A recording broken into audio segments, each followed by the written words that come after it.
here with reaction, the author of the brand new book, Understanding Trump. It's on Amazon.com, bookstores everywhere. Former Speaker of the House, Fox News contributor Newt Gingrich.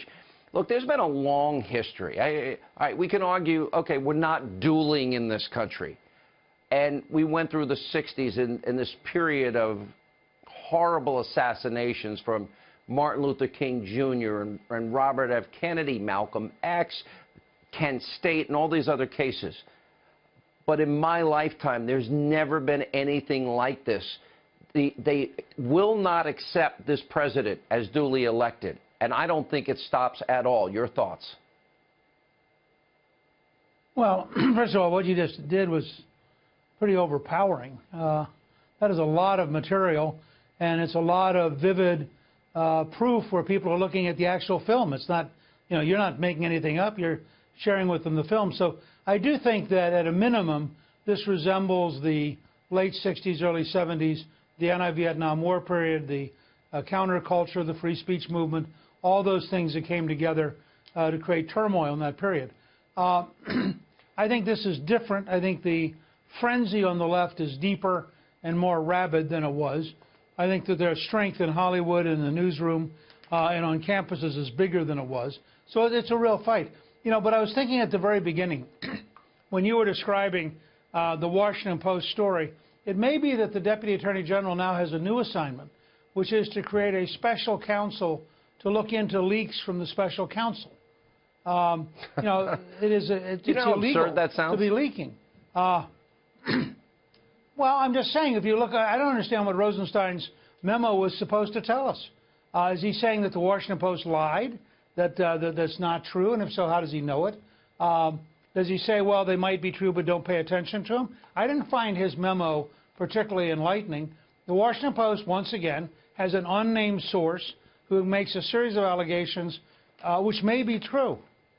It doesn't help us any to have page one make an allegation, and then the bureaucrats at Justice piously explain that they can't tell you whether or not what was probably a leak from one of them is true. And I think if he's serious about stopping leaks, maybe not this first round, but by the time we have 3 or 4 leaks, which we will get from the special counsel's office, I think he's going to be forced to create a new he's going to be forced to create a new special counsel to look into the special counsel's office.